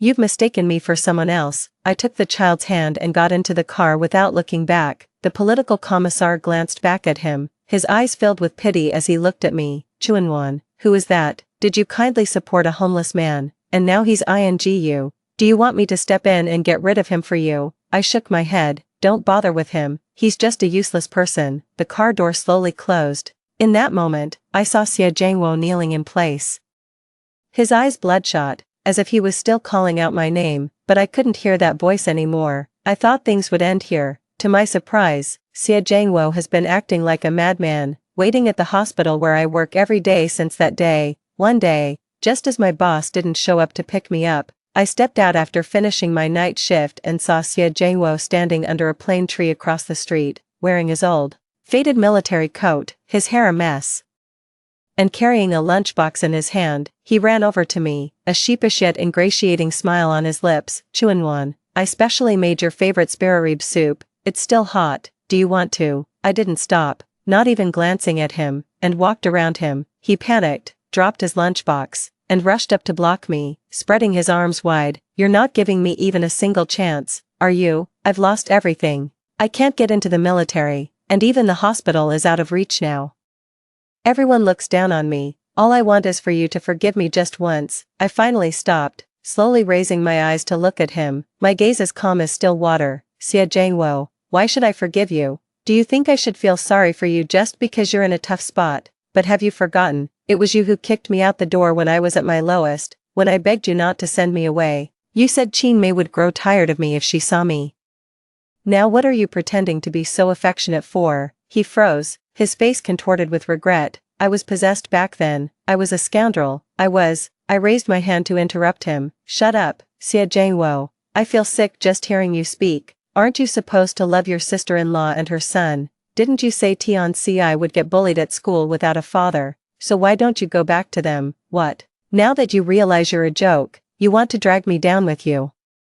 Weren't you supposed to be so magnanimous? What's a little green hat to you?" He froze in place, his eyes red, his voice almost pleading. "Chuanwan, I've really changed. Don't be so heartless. Even if you don't agree to forgive me, at least let me see our child. After all, he's never seen his father since birth." I chuckled, took a step closer, and whispered in his ear, "No, he already has a father." Xie Jianguo stood there in confusion, not understanding what I meant. I raised an eyebrow at him but didn't say anything further. He reached out to grab me, but I pulled away and walked straight toward the hospital entrance. Behind me, he slumped to the ground like a lost soul, murmuring my name. He threw me into the mud, but I bloomed like a flower in it. Now that he wants to pick it back up, I only feel it's tainted. He lives in regret, while I live in the light. I'm taking my child to pursue the good life that belongs to me. The end. That concludes the first story. Don't go away, the next one is even more exciting. My husband said we should be filial to his parents and send them half of our meat and grain rations every month. I believed him, but that day I saw with my own eyes as he took a large portion of his freshly received salary and handed it over to his brother's widow. "Yao Yao, you must take good care of yourself, or I'll feel heartbroken." I was furious and made a scene, and during our argument, he pushed me into the filthy gutter. I accidentally hit my head and, choking on the foul-smelling dirty water, was mocked by him. That push completely shattered any lingering feelings I had for him. But later, when I got into college, I heard that he had left Xiaoya, crying and begging just to see me one last time. I laughed. Get lost. The moment I received my admission letter, I couldn't hold back my tears any longer. No one knows how much effort and hardship I've endured to reach this moment. On the day I filled out my college application, I didn't hesitate to choose the distant Jing University. The teacher joked, "You're going so far away. Will your husband agree? What if he runs off with someone else by the time you come back?" Every time my husband Jiang Huai is mentioned, people always think I'm the one who's lucky to have him. After all, he's so outstanding. While I seem so ordinary, he's hardworking and ambitious, with good looks, and at a young age, he became the director of a coal mine. While I only got the chance to stand by his side because of a childhood engagement, that childhood engagement is the only reason I got to stand by his side. I smiled and said firmly, "If it's meant to be, it will be. If it's not, forcing it won't help. What's the point of staying together if the heart is gone? Besides, free love is now encouraged. If it doesn't work out, I can always find someone else." Perhaps startled by my words, the teacher patted my shoulder, reminding me to lower my voice and not speak so confidently. He whispered, "Jiang Huai is a rare good man, with a great job and excellent conditions. If you really think that way, then, if Jiang Huai runs away, don't come crying to me." I paused and replied, "I won't." After leaving school, I followed the crowd heading home. 2 years ago, Jiang Huai got a job at the coal mine. Everyone in the village said, "He won't marry you, this little country bumpkin. He's definitely going to find someone in the city, find a pretty girl in there." When I heard those words, I immediately panicked. To marry Jiang Huai, I gave up the college entrance exam, Ran alone from my hometown to the coal mine in the city to find him, insisting on marrying him, marry him.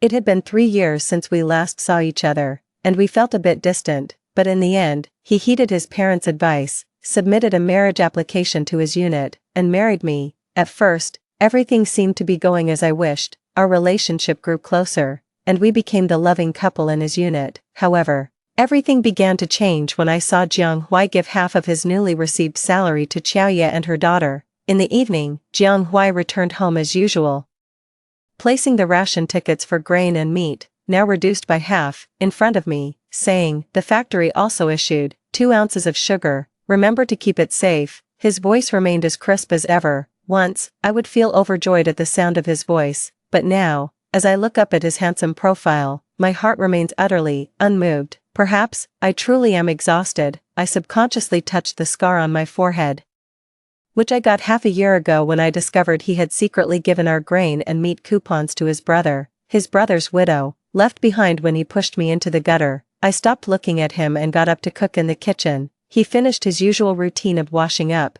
changed into his regular clothes, and came to help me in the kitchen. My hand paused while stir-frying. Who would have thought that this promising young director at the coal mine would turn out to be such a gentle, considerate, and loving husband at home, right? Once, I also felt I was very lucky, but when I saw that the casual clothes he changed into were not the gray shirt I bought, my hand holding the spatula couldn't help but tremble. I struggled to hold back my tears, telling myself I couldn't cry. However, the spatula still slipped from my hand. I left the kitchen. Jiang Huai glanced at me, took over the spatula, and continued cooking, saying, "I know you love spicy food, so I added extra chili to this dish. Eat more." He took off his apron, served the meal in front of me, playing the role of a good man as always. If it weren't for his lies, claiming that the monthly grain and meat coupons were sent to his in-laws, if it weren't for me witnessing him handing over his hard-earned salary to his brother's widow, if it weren't for him callously pushing me into the gutter for another woman, I can hardly believe that such despicable actions came from the same person.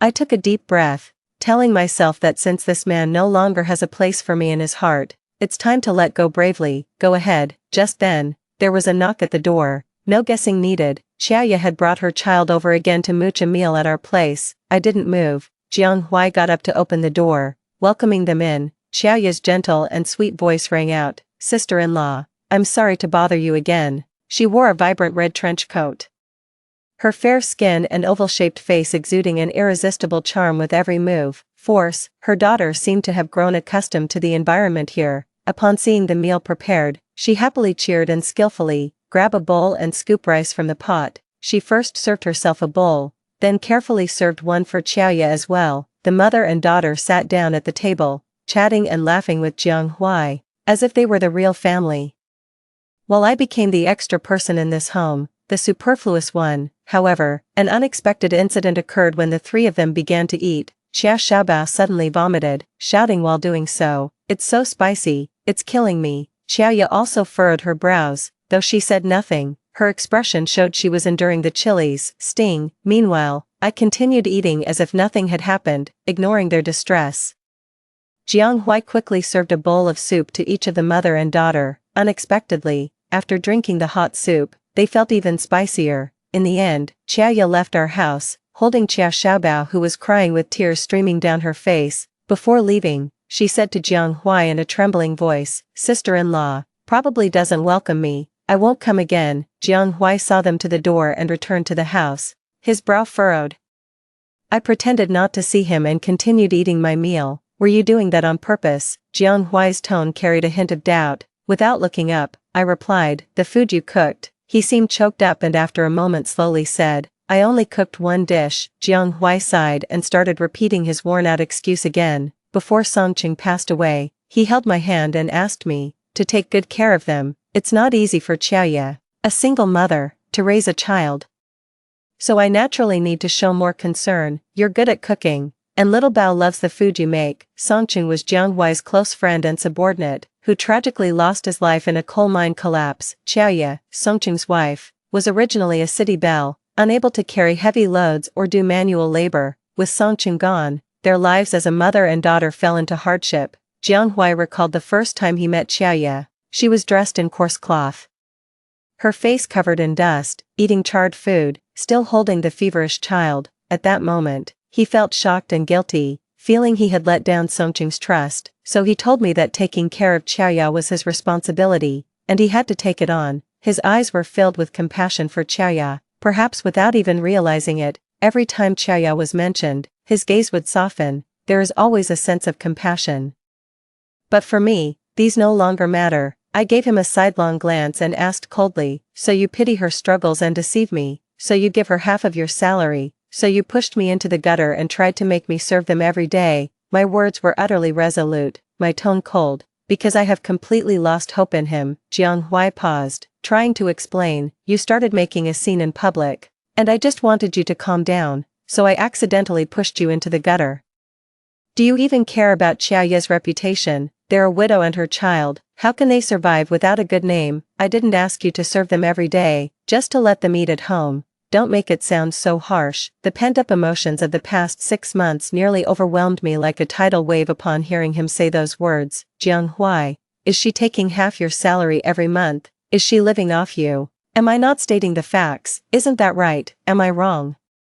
I don't know if she can survive without a reputation, but if you continue to support her like this, we can't survive anymore. Even though I had decided to let go of this man, the bitterness of being betrayed still gnawed at my heart. Have you ever thought about me, about our home, about my reputation, about what I've become in the eyes of our neighbors?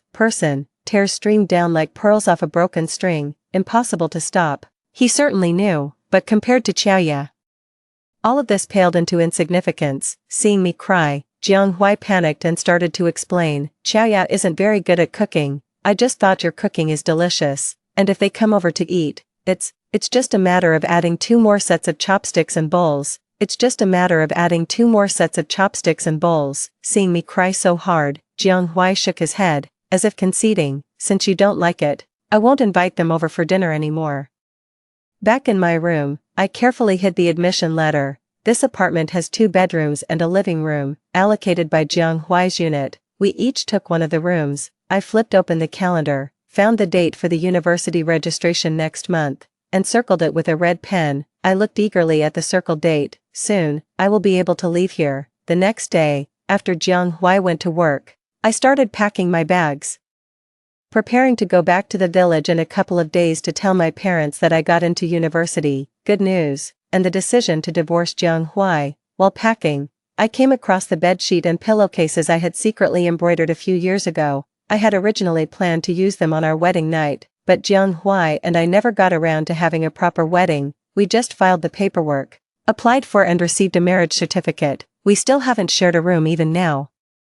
Initially, it was because we were unfamiliar with each other, then he was busy with work, and later because of Xiaoya and her mother. After a moment of thought, I decided to pack these items into a bag and sell them in the alley at the end of the street. The things I embroidered over several years eventually only fetched 30 yuan, although the money isn't much. Food and drinks at university are a significant expense, so this money can be saved just right. When I got home, I drew another big X on today's calendar. 20 days left. After 20 days, I'll be able to leave this place I've lived in for 2 years and start a new life. As for them, I shook my head and stopped thinking about it. Just insignificant people. Jiang Hui returned very late. The prepared meal remained untouched. I ate at the factory. He casually explained it as if by the way. I couldn't help but laugh. When did the factory start providing meals? I knew he had eaten dinner already, but it must have been with Xiaoya and her daughter. From the faint scent of his perfume, that's right, he knew coming back to eat would annoy me, so he took them out to eat first. I silently collected the dishes and went back to my room. The room was filled with my high school textbooks and exam papers. I bundled them up. Now that we're getting a divorce, it's no longer appropriate for any of my things to stay here. As I was packing, I heard a knock at the door. I knew it was Jiang Hui. He's always been very polite to me and would never step into my room without my permission. What's wrong? I didn't want him to see me packing, so I asked. After a moment of silence outside, he said, "Are you angry?" I glanced at my neatly packed luggage and calmly replied, "No, I just miss my parents. I plan to go back and visit them tomorrow, see them." There was another long silence outside, and only then did I hear the footsteps leaving. I let out a cold laugh and leaned back on the bed, lost in thought. Angry, Does Jiang Hui think I'm some emotionless clay idol? Is this the kind of behavior a husband should have? What reason do I have to accept someone who is two-faced, spends most of his salary on other women, and doesn't have me in his heart, his husband? Before Songqing's death, I truly believed I had the happiness I had always dreamed of. My in-laws watched me grow up and treated me like their own daughter. Jiang Hui is the dream husband of every girl in our village. He is handsome, successful, and always takes great care of me. It's clear to anyone with eyes that my heart has long been entirely devoted to him. After marriage, he entrusted all his property to me for safekeeping, and I thought I was enjoying a loving life that others envied. However, after Song Cheng's death, he claimed to have sent half of his salary to his in-laws, when in fact he secretly gave it to another woman. When I discovered the truth and went to confront him, he pushed me into a gutter, causing head injuries. During my hospital stay, he showed no concern for me, leaving me alone in the hospital while he was busy taking care of that woman's daughter. The neighbors all saw him running around for that woman, and they praised him for being such a devoted brother. Indeed, he has invested too much thought into his brother's wife. What's frightening is that he believes all of this is merely fulfilling his promise to his deceased brother by taking care of his widow. My resistance and questioning are seen as unreasonable by him. In this world, what's most frightening is not being unable to distinguish right from wrong, but deceiving oneself. But now, I no longer care. Since he wants to be kind and attentive to other men's wives, let him do as he pleases. The next morning, to my surprise, I found that Jiang Hui had already prepared breakfast, my favorite poached eggs and lean meat porridge. It's rare for me to see him up and cooking early in the morning over the past 2 years. After all, he struggles with getting up in the morning. I always have to make breakfast and call him for a long time before he finally gets up with difficulty. I quietly sat down, and the only sound at the table was the occasional clinking of the spoon against the bowl. Jiang Hui suddenly looked up and suggested, "I'll take a leave and accompany you back home." I was startled and instinctively shook my head. He frowned at me. "I'll drive you. I don't feel safe letting you go back alone." I was about to agree, thinking it would be foolish not to take advantage, when I caught sight of Xiaoya. "Ah, Hui," she exclaimed, her face filled with anxiety, but her attire, a bright red dress, a brown trench coat, and even the casually falling strands of hair behind her ears, revealed her carefully crafted intellectual beauty. Her hair, casually falling behind her ears, all spoke of her meticulously crafted intellectual elegance. Jiang Hui instinctively stood up, looking towards the door, but saw no small figure following her. He wondered, why didn't Xiaobao come? Is something wrong? Is something wrong? She swallowed her tears, nodded, and helplessly said, "Xiaobao has a high fever. I don't know what to do." Jiang Hui was so anxious that he didn't even put on his scarf, grabbing his coat and heading out the door. "Wait, I'll go with you." Xiaoya helped him straighten his coat, even carefully pulling out the collar, her gaze challenging and triumphant as it fell on me. Just as Jiang Hui was about to put on his shoes and leave, she hesitated and tugged at his sleeve. Jiang Hui was puzzled. "What's wrong?" Xiaoya glanced at me timidly, her eyes filled with conflict. "Ah, Hui, maybe we shouldn't go. I'm afraid my sister-in-law might misunderstand." She looked at me and at Jiang Hui, tears welling up in her eyes, and with clenched teeth, she turned to leave. "Xiaoya," Jiang Hui called out to her, turning to chase after her, but as if remembering something, he glanced back at me. I watched their emotional tug-of-war with a cold indifference. Jiang Hui's face showed conflict, and finally, blushing, he told me, "Xiaobao is sick, I need to go see him. You take the bus alone, be careful." After saying that, he left in a hurry. I sneered. The free ride was off. It seemed I'd have to take a bus home myself. I picked up my pen, walked back to the calendar, and drew a big, bold X on today's date. 19 days left. I quickly cleared out all the books from the house, sold them, and with the $13 I got in exchange, I set off back to the village. On the way, when I got home, I told my parents about the past 6 months without holding anything back. Since I decided to divorce Jiang Hui, gossip was inevitable in the village, and I needed to prepare my parents mentally in advance. After I finished speaking, my dad let out a deep sigh, as if he had expected this all along. My mom, however, was furious. "That scoundrel, how dare he betray my daughter? I'm going to give him a piece of my mind." She stormed off to the kitchen to grab something and confront Jiang Hui's parents, but luckily my dad stopped her. "Forget it, old woman." He gently patted his mother's back. Back then, When Mumu gave up the college entrance exam for that boy, I knew this day might come, if it weren't for the fact that, the Changs treated Mumu well and she was dead set on marrying him, I would never have agreed to it, since that jerk has someone in his heart. Let's get divorced as soon as possible so we don't delay Mumu from going to college. Mumu's future is the most important thing, we can deal with everything else later. My mother tightly gripped my father's hand. Despite the joy of her daughter finding her way back and getting into college, it couldn't ease the pain in her heart. This woman who had worked hard for her children all her life, her eyes filled with tears, her voice choked as she said, "That heartless bastard."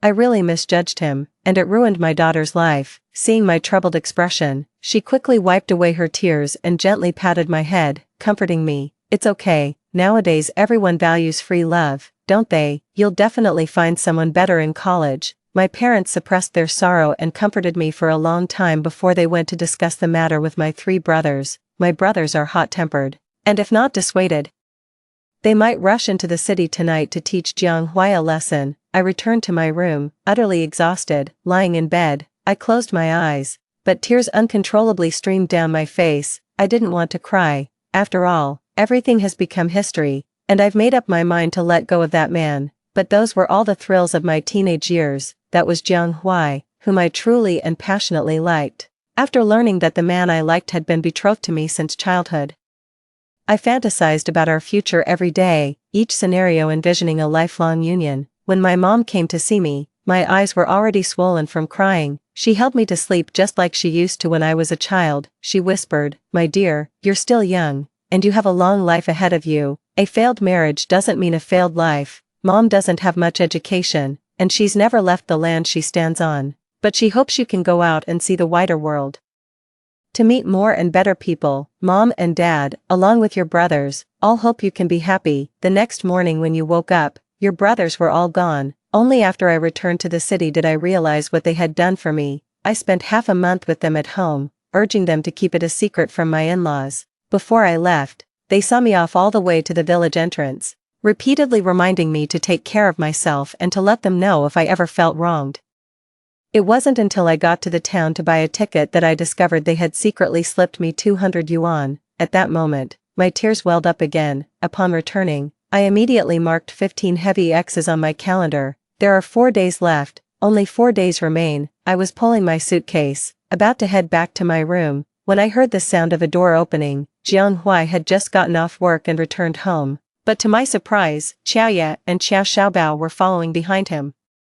He looked at me, clearly surprised. "You're back." Qiaoye, on the other hand, maintained a composed demeanor, gave me a slight nod, and then turned to walk into my room. I frowned, watching her close my door with practiced ease, and those casually piled up in the living room. "My things." I turned to Jianghua, my gaze questioning. Jianghua hesitated for a moment, as if just realizing something.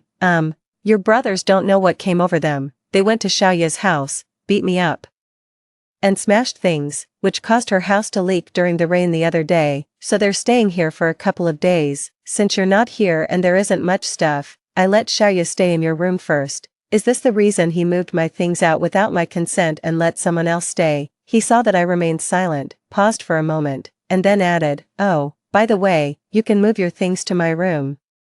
You can stay with me, together." With that, he opened the bedroom door. "By the way, where are your books, bedding, and pillows? Why do you only have so few things?" I glanced at the small package he had casually placed on the nightstand and pursed my lips. Whatever. This house was always his. How he chooses to arrange it is no concern of mine. I calmly explained, "The college entrance exam is over, and keeping the books is pointless, so I sold them." Jianghua frowned.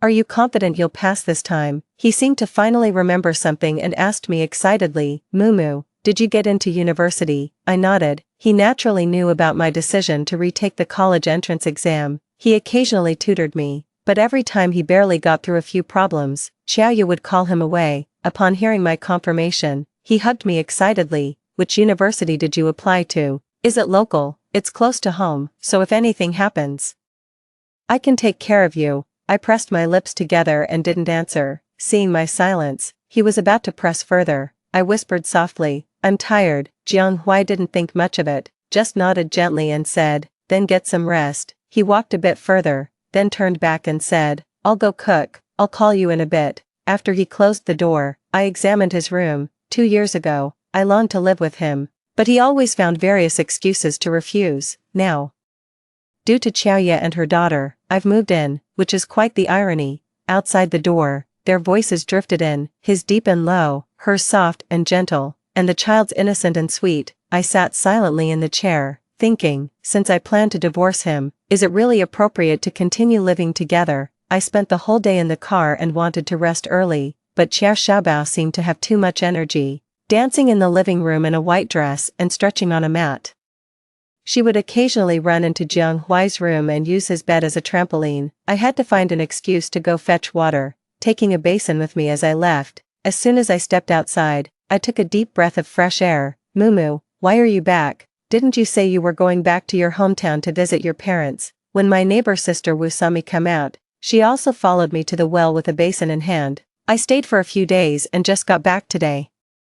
Sister-in-law Wu is our neighbor. Her husband is a director at the steel factory, and their family lives quite comfortably. Whenever there's something delicious, she always shares some with me. We get along pretty well. Hey, I'm talking to you. Why? Sister-in-law Wu seemed to want to say something. She glanced over my shoulder and pulled me along, picking up the pace. Only when we reached the well did she shake her head and poke my forehead. Why are you so foolish? Is that woman any good?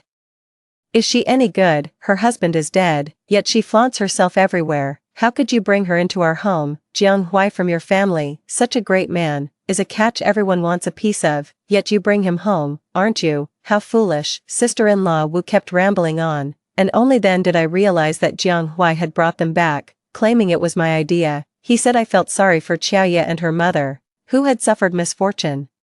So I asked him to bring them here before returning to my family home. I gave a cold laugh. Jiang Huai was just using me as a shield to avoid criticism. I confessed everything to sister-in-law Wu. After hearing it, she cursed Jiang Huai for nearly 10 minutes and gave me a lot of advice. Worried that I might be bullied by Xiaoye, she also suggested facing it together with me. I appreciated her kindness and told her I would handle it myself, so she didn't need to worry. Back in the house, the living room was empty. I headed to the bathroom with my clothes, only to find many feminine items that weren't mine. My usual soap and towels were casually piled in the corner, right next to the trash can. In their place were a large and small towel, along with toiletries. Sister-in-law, can you move aside? Little Bao is in a hurry to use the bathroom. Suddenly, someone pushed me from behind, and my head hit the door frame again. Xiaoye was already holding Xiao Bao and taking care of his needs in the corner. After she took care of Xiao Bao's issue, seeing that I was still standing by the door, she said gently, Sister-in-law, could you please step aside? You're in my way. But her eyes were full of triumph and disdain. I didn't back down, coldly saying, apologize. Xiaoye was stunned, clearly not expecting me to be so firm. Xiao Xiaobao has always been hostile towards me. Seeing the tense atmosphere between me and her mother, she stepped forward and pushed me hard. Then she pointed at me and burst into tears, shouting, bad person, you bully my mom, you bad woman. Hearing Xiao Xiaobao's cries, Jiang Huai rushed out of the room, asking, what's wrong? What happened? He tenderly picked up the child, while Xiaoye looked pitiful and fragile. It's all my fault. It's all my fault. Little Bao had to go urgently, and sister-in-law was just in the bathroom. I wanted her to step aside, but then, Xiaoye's explanation was tinged with a sob. Jiang Huai immediately gave me a reproachful look, though he didn't say anything in front of Xiaoye. His actions already made his stance clear. His stance was clear. He comforted Xiao Xiaobao while saying, all right, Xiaobao, don't cry. I'll scold the auntie later and make her apologize to you. Okay. Seeing the child still upset, he carried the child back inside, saying he would give her candy. Xiaoye gave me a sarcastic smile and followed Jiang Huai back inside. As the crying gradually subsided, I finished my shower expressionlessly and packed my toiletries into a basin. Back in the room, Xiaoye had already taken the child into their room. Seeing me come in, Jiang Huai paused in his packing and said, sit down. I knew he wanted to talk to me, nothing more than that the child is young, don't hold it against them. They'll grow up and understand. Now we should. I'll go apologize to the child or something. I obediently sat down, gently wiped the injured area on my head with a tissue, and handed him the tissue stained with blood. The sound in his throat stopped abruptly, and his face turned grim. I'll sleep in the living room. I picked up the quilt and opened the door. Jiang Huai thought I was still upset about what happened earlier, so he sighed and pulled me back into the room. Xiaobao is still a child. And Xiaoya didn't mean it. You're already 20 years old, don't argue with a child. I know you don't like Xiaoya, but she has her struggles. Don't be so petty. Okay, I let out a cold laugh and retorted, so, you brought them back and claimed it was my idea. Jiang Huai's expression changed, but he still defended himself. Isn't this all your brother's doing? If it weren't for them, I wouldn't have brought Xiaoya over. Arguing with twisted logic is his specialty, and I have no intention of debating him further. I stared at him directly and smiled. I heard my own voice say, Jiang Huai, let's get a divorce. Jiang Huai suddenly looked up, staring at me in disbelief. Why, no matter how lofty your words are, they can't mask the restlessness and filth in your heart. I remained silent. After pondering for a moment, he asked, is it because of Xiaoya? He seemed deeply wronged and was eager to explain. But all he could come up with were the same old clichés. I cut him off directly. Jiang Huai, you look like such a clown when you deceive yourself. Jiang Huai opened his mouth, but no words came out. That night, Jiang Huai spent the night in the living room. The next morning, I found Xiaoya and her daughter packing their luggage. I wasn't planning to engage with them, but Xiaoya stepped in front of me and said, Ah Huai has renovated my house for me. Definitely, it cost a pretty penny. She covered her mouth, her eyes brimming with satisfaction, and then asked, Sister-in-law, I hope you don't mind. I smiled and replied, Of course not. My husband gives you half of his salary and takes such good care of you and your daughter. What's a little money compared to that? I continued, why don't you just let him divorce me? Otherwise, you know, if his workplace finds out about your affair, Jiang Huai won't get off easy, and your backing will likely be gone. Joya's smug expression vanished instantly as she said viciously, Don't get cocky, no matter what, you can't outdo me. After saying that, she slammed the door shut with force. Joya's hostility towards me always surfaces when Jiang Huai is not around. In the evening, I unexpectedly received a call from my mother-in-law. She asked me why I didn't visit them when I went back to my hometown, and if I had a falling out with Jiang Huai. I remained silent. My mother-in-law on the other end of the phone seemed to have guessed something, sighed, and then hung up. Xiaoya and her mother moved out, and I returned to my own room. The next day, I went to the street and bought a very popular red woolen suit, along with a lipstick, planning to wear them when I went to the university. Spruce yourself up. When I got home and tried on my new clothes, a figure suddenly appeared in the mirror. Jiang Huai looked at me, his eyes lighting up. Mumu, you should dress up more often, you look great like this. I didn't respond and silently changed out of the clothes. This is the first thing Jiang Huai has said to me since I brought up the divorce. Ironically, during the 2 years of our marriage, I never dressed up for him. I'm only 20, at an age when I should love beauty, yet I always wore coarse clothes, thinking about saving money to help him. For these 3 days, Jiang Huai has surprisingly stayed at home. Even though Xiaoya came to his place several times, he didn't go out. On the last night, Jiang Huai seemed to want to say something to me, but was interrupted by a small figure rushing in late at night. Godfather, Xiao Xiaobao's hair was disheveled, and as soon as he came in, he threw himself into Jiang Huai's arms. Jiang Huai instinctively looked towards the door. Xiaobao, it's so late, why are you here alone? Where's your mom? Xiao Xiaobao, with a trembling voice, muttered, Godfather. Mom is sick, she's been sleeping and Xiaobao can't wake her up. Hearing this, Jiang Huai immediately became anxious. He held Xiao Xiaobao, looked at me, and showed a troubled expression on his face. Jiang Huai soothed the crying child while telling me, I'll go check it out, I'll definitely be back tonight, wait for me. He left, carrying Xiao Xiaobao. Watching his retreating figure, I decided to write down what I had planned to say tonight in a letter. Apart from his neglect of home after Songqing left, apart from his entanglement with Xiaoya, looking at my 2-year marriage alone, he took care of my life, didn't make me work, considering my young age and refraining from intimate acts, encouraged me to retake the college entrance exam, and sometimes even helped me with my homework. Based on this, I should make it clear about my situation with him. In the letter, I expressed my firm decision to divorce, exposed his affair with Xiaoya, and hoped he would agree to the divorce, and I also told him about the university applications I submitted. I also told him that if he agreed to the divorce, he should write to the university I was about to attend, and I would return for a visit. The next day, I left the letter on the table and dragged my luggage to the train station. The 2-day train journey was bumpy, and I could only catch a few winks in a semi-conscious state. finally, after a bumpy ride. I arrived at the school and breathed a sigh of relief. After completing the enrollment procedures, the intense academic life began. A month later, I received a letter from Jiang Huai. In the letter, he firmly stated that he would not agree to the divorce. He claimed that he still loved me in his heart. He also explained that he had no connection with Xiaoya, knowing that I didn't like her, and he promised not to see her again. He hoped I would return. I kept the letter without replying. Jiang Huai sends a letter every month, and I receive them all without ever responding. In the last month of the semester, he mentioned that he would come to accompany me and take me home. However, Jiang Huai did not show up as promised. In the letter, he suddenly agreed to the divorce and asked me to come home. As the semester was coming to an end, I returned home. From his brothers, he learned that Xiaoya was pregnant, and her family came to his door demanding that Jiang Huai take responsibility.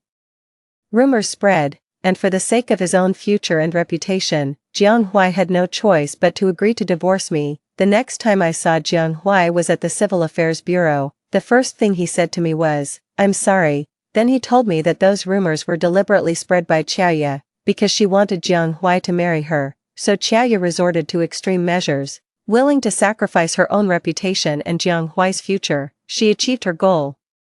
She forced Jiang Huai into marrying her. Jiang Huai covered his face and wept, tears falling with his choked sobs. "Mumu, I truly regret it deeply." Looking at him, I suddenly felt grateful that, when I was young and naive, he had sternly rejected my attempts to get close to him. Otherwise, if we have a child, whether this marriage ends or continues, it will be a tragedy. At the moment I received the divorce certificate, I finally felt at peace. Whatever pain or disappointment this marriage brought me in the past, it's all behind me now. I will embrace my new beginning. After graduation, I devoted myself to national construction. I dedicate my life to the country, without asking where it leads, and without counting the return journey. I will remain steadfast until the end of my life. Extra for Jiang Huai. After leaving that day, I took Xiaoya to the hospital, and by the time she received treatment, it was already 3 or 4 in the morning. Xiaoya suggested that since it was so late, I should rest at the hospital and go back tomorrow. I thought it was too late, and Mumu must be asleep, so I agreed to stay. Little did I know that when I returned the next day, I would never see her again. I went to Mumu's room and found the letter she left. In the letter, she said, she wants a divorce from me.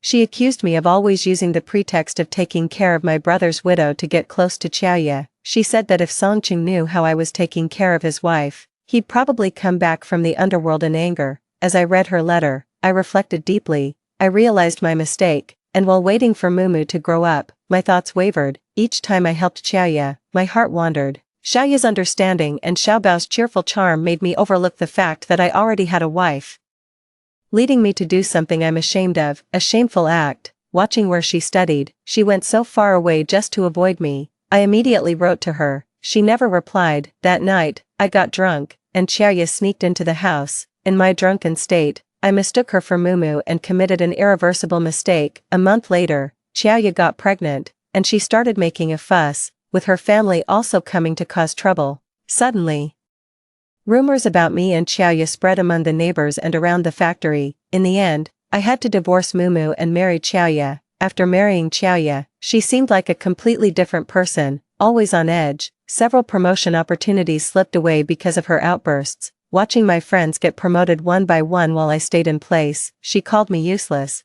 My life with Xiaoya eventually turned into mutual loathing. I often can't help but wonder, would things have been different if I hadn't approached Xiaoya? I have no way of knowing the answer, yet, my life has truly been meaningless. That's it for today's story. If you enjoyed this video, please give it a thumbs up and subscribe. Feel free to leave any suggestions in the comments below. See you in the next video.